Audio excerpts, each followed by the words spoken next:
Hey Bougie click. Have you ever wondered why some people seem to start life on the fast track to success while others are stuck sprinting uphill? It's not just luck, it's generational wealth privilege.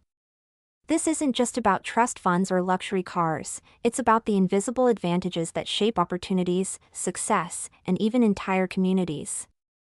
In this video, we're peeling back the layers of generational wealth, unpacking the mental barriers like the poverty mindset and crab-in-a-barrel mentality that can hold people back, and sharing actionable steps anyone can take to start building wealth, even if you're earning less than $100,000 a year. Ready to rethink the way wealth is built, kept, and passed on? Stick around, this is a conversation you don't want to miss. I'ma make you a fan.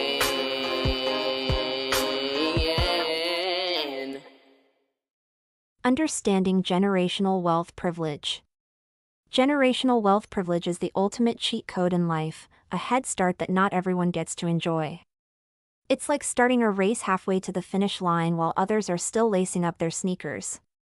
Rooted in the accumulated wealth, resources, and opportunities passed down from previous generations, this privilege shapes not just individual success, but also socioeconomic inequality across society. Let's dive into its mechanics, the barriers to change, and how mindsets play a pivotal role in building, or stalling, wealth for the future. Generational wealth is, at its core, a collaborative effort between a family's past and present to secure financial stability and prosperity for the future. It's the product of the hard work, strategic investments, and sacrifices made by earlier generations, compounded by the contributions and stewardship of current family members. This collaboration often includes the passing down of assets like property, businesses, or financial knowledge, as well as access to opportunities such as elite education or influential networks. Together, these elements form a powerful legacy that not only sustains wealth but multiplies it, enabling future generations to start their lives with advantages that others might have to fight decades to achieve. It's the ultimate family team effort, creating a foundation of success that spans across time. The cost of inherited advantage, unpacking generational wealth privilege. When discussing societal inequities, one cannot ignore the glaring, ever-lingering specter of generational wealth privilege. It's like the unspoken family secret that's common knowledge but rarely addressed directly at dinner parties. Generational wealth privilege is the economic head start some people are born into, thanks to the wealth and assets accumulated by prior generations of their families. While this inherited advantage may seem harmless, it perpetuates cycles of inequality, stacking the deck against those who weren't born with trust funds and estate-backed safety nets. Let's dive deeper into this often overlooked phenomenon. The basics. What is generational wealth privilege? Generational wealth refers to the transfer of financial assets, like property, investments, or businesses, from one generation to the next. Wealthy families pass down not just money but also access to elite education, social networks, and opportunities that amplify this financial advantage. These perks create a snowball effect, ensuring that wealth doesn't just sustain, it multiplies. Let's be blunt, if your grandparents owned land, stocks, or a lucrative business, you're probably benefiting from their investments, even if you're not consciously aware of it. Meanwhile, those born into less affluent families start the proverbial game of life several laps behind. The glaring imbalance doesn't just affect individuals, it defines systemic inequality across societies.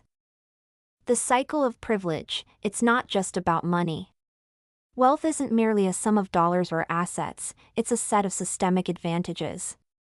Families with generational wealth have better access to high-quality education, leading to higher-paying jobs, which, in turn, builds more wealth.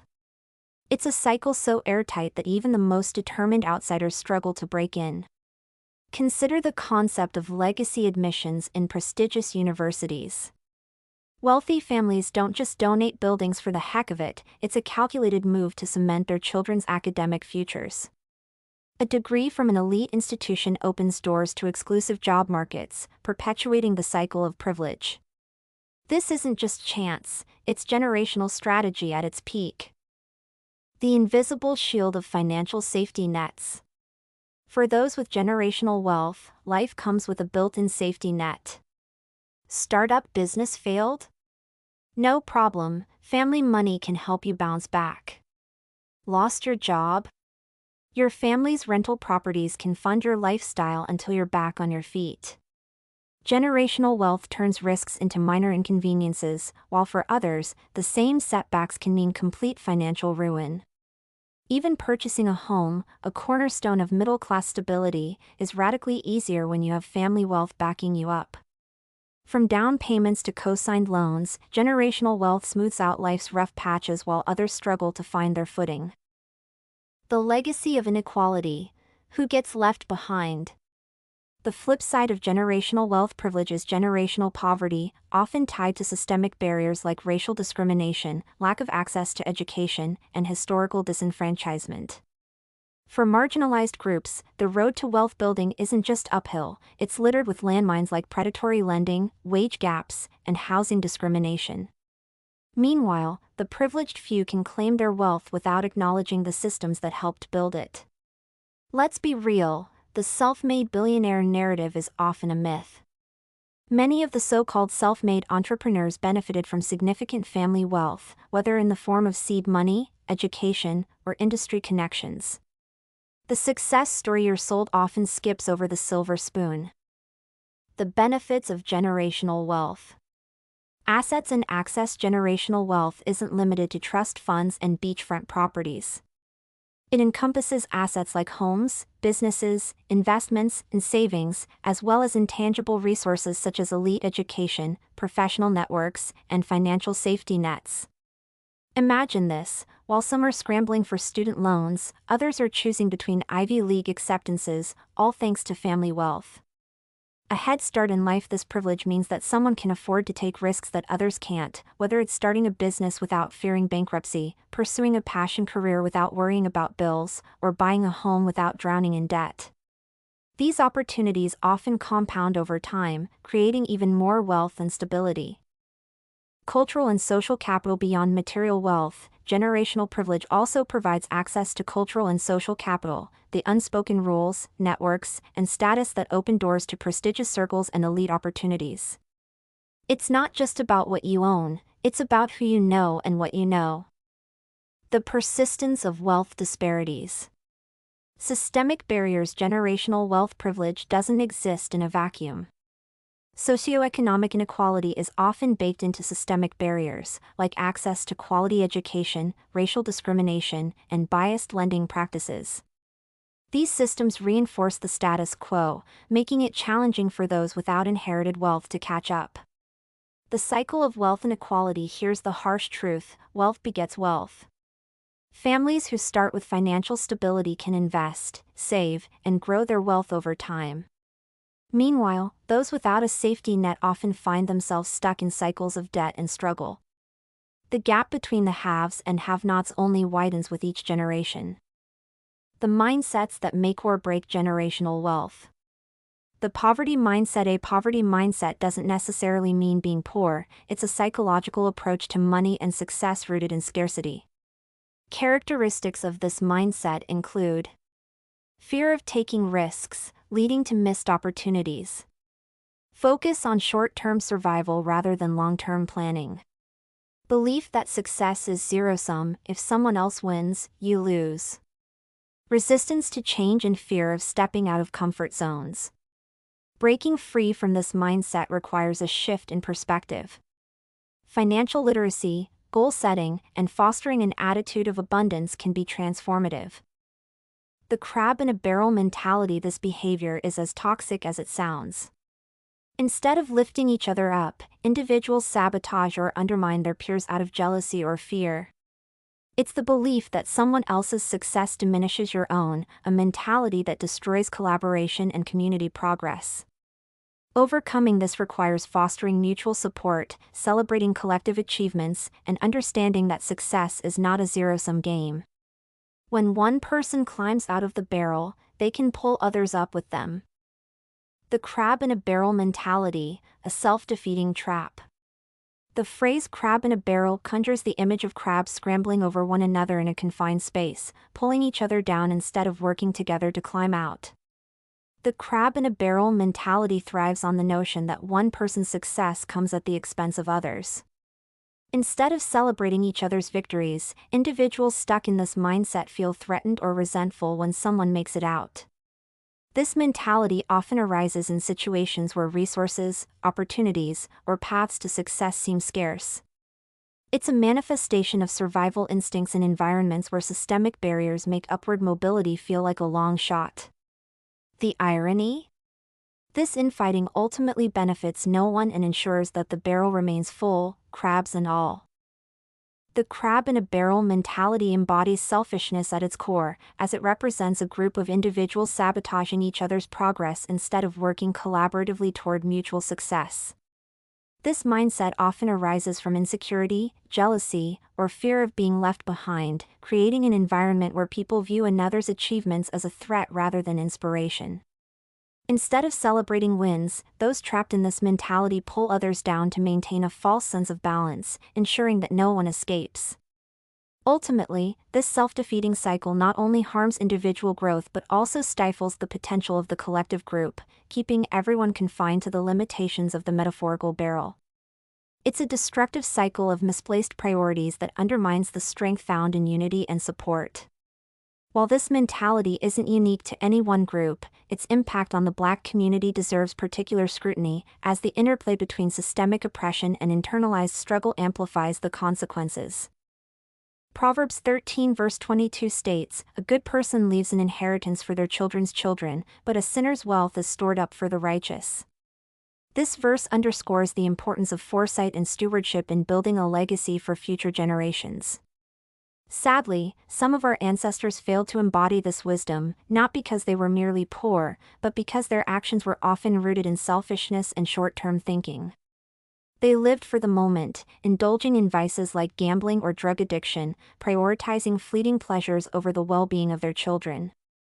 Teen pregnancy, unwed motherhood, and pick-me behavior are often symptoms of deeper struggles, such as unresolved, deeply rooted low self-esteem. These behaviors, while complex and tied to systemic challenges, frequently stem from a longing for validation or fulfillment in the absence of healthier foundations. Addressing these issues requires acknowledging their origins and fostering environments where confidence, self-worth, and education take precedence over fleeting, self-destructive choices. These choices weren't just personal, they reverberated across generations, creating structural instability. While it's critical to empathize with the hardships they faced, it's equally vital to recognize how neglect and self-centeredness fractured the foundation meant to secure their descendants' futures. Breaking this cycle requires confronting these painful truths and embracing the responsibility to live with intention and purpose. Why some people don't want others to win? Let's be real, envy isn't always the root cause. The crab mentality often stems from deeper insecurities and fears of being left behind. In a world where societal success metrics are tied to wealth, status, or prestige, seeing someone achieve what you long for can trigger feelings of inadequacy or inferiority. Instead of reflecting inwardly, it becomes easier to project that negativity outward, targeting the very people who are striving to escape. This mindset can also be fueled by systemic racism and inequities, which pit marginalized groups against each other in a scramble for crumbs.